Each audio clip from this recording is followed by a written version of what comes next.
আমরা আজকে বন্যার্থদের মাঝে খাদ্য সামগ্রী, শুকনো খাবার এবং রান্না করা খাবার বিতরণ করতে যাচ্ছি। তো ইতিমধ্যে আপনারা দেখতেই পাচ্ছেন যে প্যাকেটিং এর কাজ চলতেছে। ইতিমধ্যে আপনারা দেখতে পাচ্ছেন যে আমাদের প্যাকেটিং এর কাজ চলতেছে। এখানে চাল প্যাকেটিং করতেছে। তো আমাদের প্যাকেটিং এর কাজ মূলত সারা রাত্র প্যাকেটিং শেষ করি, তারপরে সকালবেলা আমরা রওনা দেই। যে এলাকায় এখন বন্যা হয়েছে আপনারা অবগত আছেন, কক্সবাজার, চকুরিয়া, বড়ইতলি। তো ওইখানে আমরা আপাতত 4-5 দিন ধরে ওইখানে ত্রাণগুলো দিচ্ছি। তো এখানে আমাদের যে কালকের যেই মালামালগুলো যেগুলো দিব সেটা আপনাদেরকে দেখাচ্ছি। এখানে অনেকগুলো জিনিস রয়েছে, চাল রয়েছে, ডাল, তারপরে আলু, তারপরে শুকনা মাছ, হলুদ, রসুন, মরিচের গুঁড়া, মানে একটা ফ্যামিলিতে রান্না করে খেতে হলে যেই জিনিসগুলা প্রয়োজন সব কিছুই মোটামুটি আমরা নিয়ে নিয়েছি। তো এখানে খাবার পানি বেশি প্রয়োজন, আমরা খাবার পানিও নিয়েছি। খাবার পানি এবং রান্না করা খাবারও আমরা নিয়েছি। আমরা আজকে 600 পরিবারের মাঝে এখানে দেব। আর এখানে আমরা কিন্তু এক টিম আসছি, আরও অন্য দিকে আরও আমাদের টিম চলে গেছে। তো আমাদের মালামাল প্রায় ওঠা শেষ। আরও এর আগে আরও কয়েকটি নৌকা করে আমরা নিয়েছি, কারণ এখানে এত বড় নৌকা পাওয়া যায় না, এগুলো হচ্ছে ছোট ছোট নৌকা। তো একটা নৌকাতে যত পরিমাণ আটে আমরা অত পরিমাণে নিচ্ছি, নিয়ে এরকম চলে যাচ্ছে আমাদের টিম নিয়ে। তো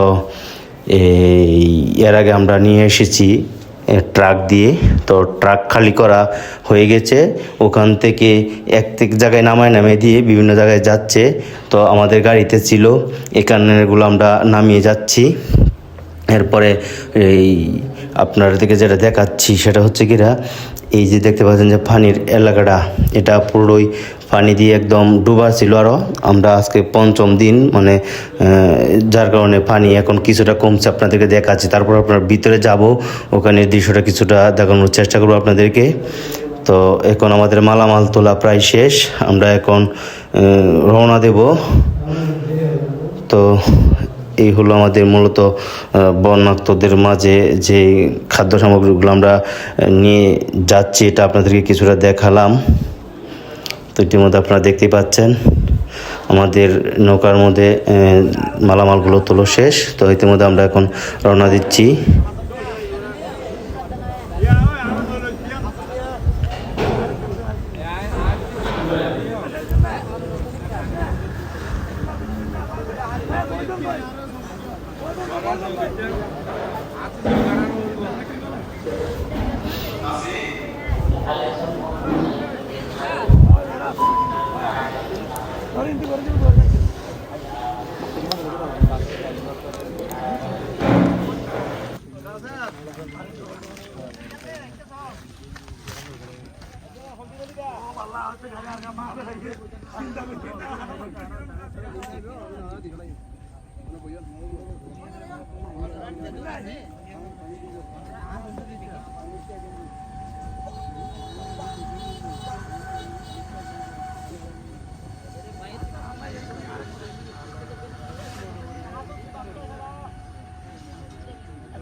এইখানে বেশি পানি উঠছিল, এই পর্যন্ত পানি উঠছিল, এখন আস্তে আস্তে কমছে।